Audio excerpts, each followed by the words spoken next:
Hello, Victor here, RestoreMercedes.com. This video is for Erich in New York, 1988 300 TE. So, okay, Erich, so this is what I see here. Let's start from the front and go toward the back.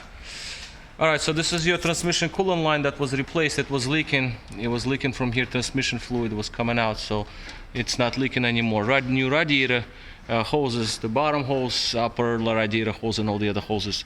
This is some residual over here. It's not leak because when I was changing the hose, some came down. Again, all of this dirt over here, whatever you see, some residual of oil, that's from before. Now, the only thing that is a little moist that's what I don't like, is this transmission line right here, which is probably going to be a good idea to replace next time, because it's seeping a little bit. It's like I always see moisture here.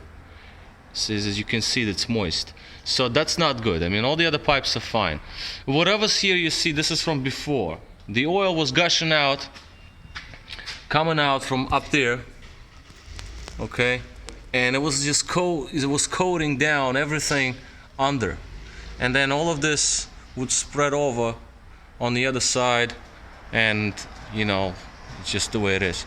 On this side, a little bit of oil leak is still coming out from oil level sensor, because this is still moist. So the whole sensor would have been good to replace, just to stop this leak, because as you can see how clean it is here, because it keeps constantly coming out. There is no pressure there, but residual oil is still coming around and it just leaks out. So that's a good idea to do. Okay, now suspension up front. The bearings were tightened up from before. The bolt joint situation here, these are ripped, okay? So as you can see, that is definitely to be replaced. Good news is that your control arm, this is an older style arms that have bolt joints that can be pressed in and out. So they can be replaced without replacing the whole control arm, which is obviously more expensive. In terms of labor, we'll talk about it in a bit, because, you know, as you can see, the spring, ideally you want to keep that in place, like, you know, the whole control arm to press the bushing, but you can't. Maybe I'll do something. You have to basically disconnect the whole thing to get this axle out, so you can press it while it's in the car. But the only thing that would hold the spring would be this sway bar, which is a lot of force for the spring. Right now the spring is held by shock, but shock had to come out because you got to separate this portion. So last time I did it on my 500 SL, I removed the whole control arm, removed the spring and all that, and remove control arm and repress it in the press. That's how it was done. So that's the passenger side. The same story is on the driver's side. As you can see, it is ripped here. That is safety concern. That's not good to have bolt joints ripped like this. As you can see, that is not good. So, but again, they can be replaced separately from control arms. That's a good thing. I haven't noticed this yet before. Tie rods, these are pretty much stuck, but they don't seem to be broken. They're not squeaking or anything. This one, same. Well, this one moves, so that's a good thing. Center drag link is fine. The idler bushing is loose. I don't know if you can see it. I'll try. I don't know if you can see it, but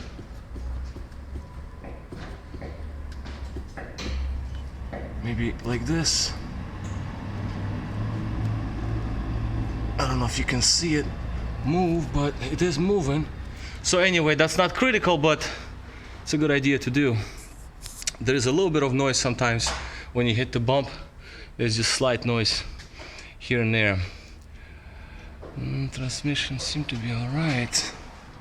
There's a little moisture over there. I don't know what's with that, but that might be the upper oil pan, but that's not critical at this point.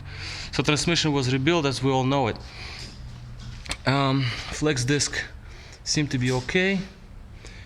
The rest of the transmission seems to be okay. Whatever's this residual, that's all from the oil that was coming from the engine, going all the way over here. What else was front suspension?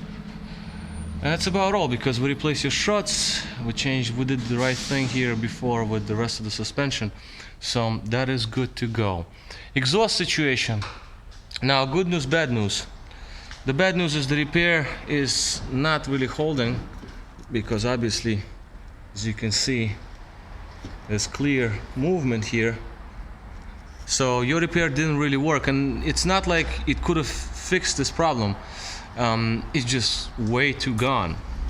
What can be done is basically the middle section is the one that's bad. Okay, so this rear muffler here, the middle muffler. So this is the one that can be reinstalled separately. And for this car, it's not super expensive.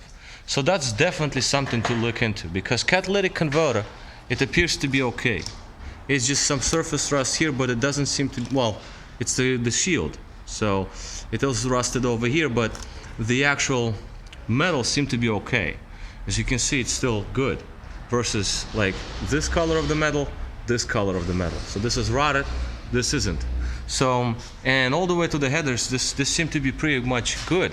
So I would definitely save this whole front section, catalytic converter section, and just replace the middle portion of the exhaust to get rid of that annoying noise.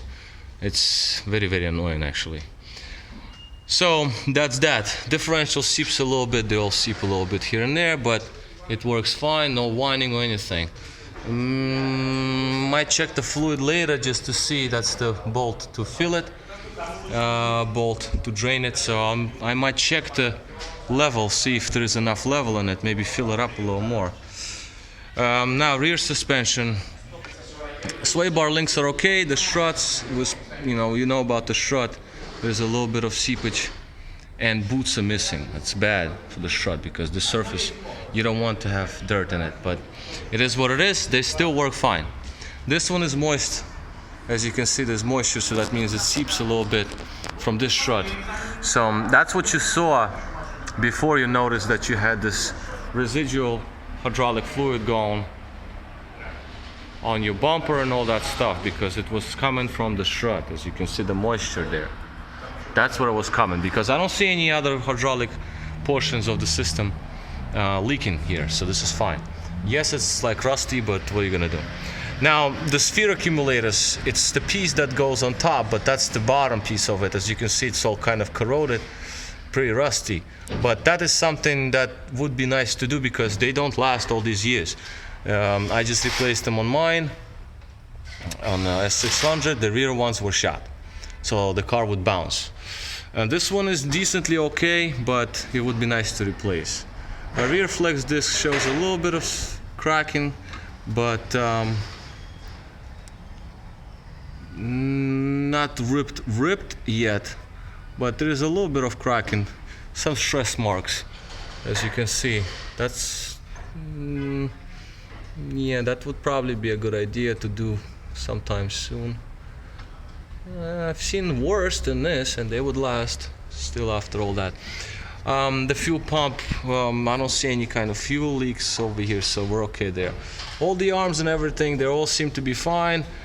I drove this car for like about 210 miles going back and forth to work for a few days. It drives really good, doesn't pull, doesn't jump, doesn't, it's pretty nice.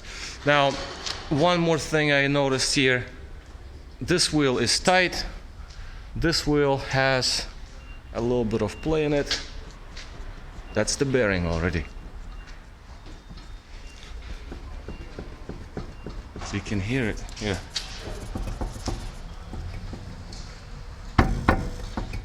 As you see it. So this wheel has a little bit of play in it in the bearing. So this one does not. Not too critical yet.